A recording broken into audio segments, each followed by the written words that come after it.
Hi, and welcome to the Caterpillar Cross Stitch YouTube channel. My name's Ford from Son of a Stitch, and this week I'm going to be doing a stitch with me of the second installment of the Christmas Wonderland Stitch-a-Long. So why don't you come along and stitch with me?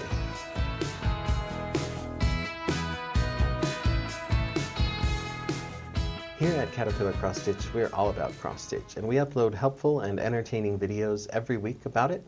So make sure you subscribe to the channel so that you don't miss any of that stitchy goodness. And if you enjoyed today's video, make sure you give the video a like and leave me a comment down below so that I know I should make more videos like it. If you subscribe to the channel, you probably saw my video a few weeks ago where I did a little experiment with the first installment of this stitch-along. And I set a timer for 2 hours and I just stitched at my normal rate, and then I saw just how far I could get. Well, spoiler alert, it was not very far. Turns out I'm kind of a slow stitcher, and my life has been very busy since then, and I haven't had an opportunity to come back and work some more on this project. So I felt a little silly about making a Stitch With Me video for the second installment, having not finished the first, but then I remembered that cross-stitching is my hobby, and I should do it in ways that I like and enjoy, and that I don't have to do it in any particular way. So I'm just going to start on the second installment, and I thought it'd be fun to make another time lapse. People seem to really enjoy that. It's really interesting for me to watch other people stitch and see the choices that they make, the directions that they go, and the way they handle their hoop, and what paths they take through the project and the order of operations of things. So I thought that would be fun to make another time lapse like I did last time so that you can see how I do it. Now, before we get started, I do want to remind you to join the VIP Stitch Club. When you join, you get 10% off your first order. You get an ebook with 8 free digital cross-stitch patterns, and you get a digital download of our top 10 stitching tips. So hit the link in the description to get all of those great benefits. And let's get started. Now I've sped this up by about 2,000%, so obviously I don't stitch this fast in real life, though I wish I did. It's about this point that I realized I made my first mistake. My little column was supposed to be 6 stitches tall. I only made it 5 stitches tall, but that was easy to fix. I'm going to be stitching the cute little hot cocoa cart that's over on the side of the ice skating rink here. So we'll start with the dark gray, flip it over and bury my ends there. You'll also notice that I am using the Christmas themed needle minders from Caterpillar Cross Stitch. They're all very cute and adorable, and they have nice strong magnets, so you can see that I'm using the Christmas tree shaped one to hold my excess fabric out of the way, which is one of my favorite off-label ways to use a needle minder. It's a little bit hard to see this white floss on this light blue Ada, but it's a little more visible in real life than it is in this video. We lose a little bit of contrast because of the exposure there. Moving right along, turn it over again to bury my thread. I'm using a lap stand here. It's one I've linked in previous videos here, but I'll put the link in the description again for you. Allows me to use both hands. You'll notice I'm using one hand on top and the other hand on the bottom.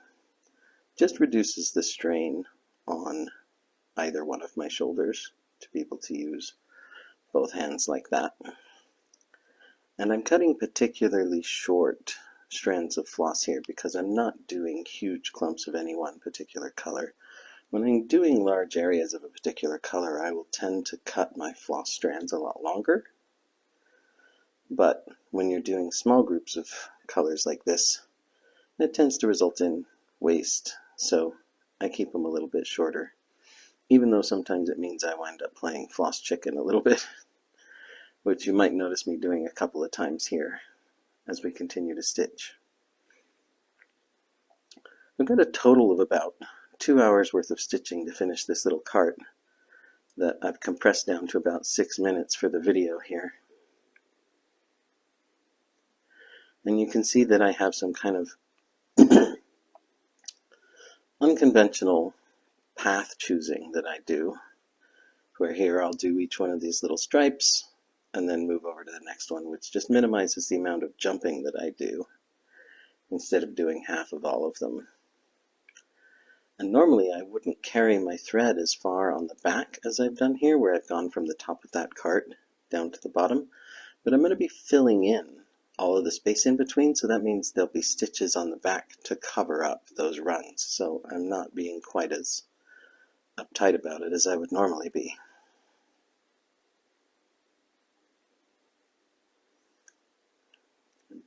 Get those threads buried there. Now I've been a little bit lax as I've gone about putting my cut ends onto the floss drops, so I'm going to clean those up a little bit now before I pull out another color. Now this one is very similar to the color of the fabric, so that makes it extra difficult to see, but it does show up. There is a bit of contrast there, especially once I fill in the other colors around it. But it's kind of almost inevitable that you're going to have a couple of colors that are very similar to the color of the fabric. If I'd been smarter, I would have done the next color first so that I could see the voids of where this one goes. Make that a little easier to see what needed to be done. Pull out my floss drops. I don't know if you can see it on my floss cards. These are the ones that came with the kit from Caterpillar Cross Stitch.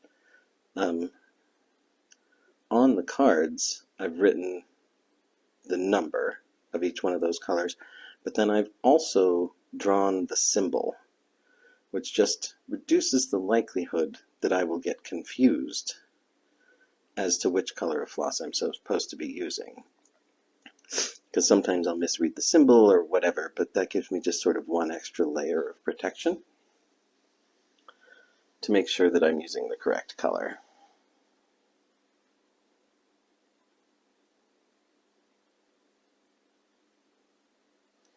I did all of this stitching while binging Buffy the Vampire Slayer with my girlfriend. She was also sitting stitching, working on a different project. I'm very lucky to have a partner who also stitches, because it's something that we can do together, that we can appreciate one another's craftsmanship. She didn't actually know how when we met. I taught her. But, of course, she very quickly became a faster and better stitcher than me, as is the way. Her stitches are very tidy, and she stitches probably at about twice the rate that I do. Now, switching to the last couple of colors here, almost done with this cute little hot cocoa cart. We'll put a shirt on our hot cocoa vendor and get these stitches done. And if you pay attention to my routing here, you'll again see probably that I do things in a slightly weird way, trying to avoid jumping and trying to avoid backtracking and trying to avoid waste. This was also one of the instances where I cut it too short and had to do a little bit of floss chicken. But I didn't have to break out the needle threader or anything, so it's not too bad. Very nearly done here. Final color after we put some hair on our little floss vendor, and I noticed after I was done that I actually put his head in the wrong spot, so I'm going to have to frog that and fix it later. That's it. Well, I think that's about as far as I'm going to get. So make sure that you like and subscribe to the channel, and leave me a comment if you enjoyed today's video. Thanks so much for watching. For Caterpillar Cross Stitch, I'll see you next time.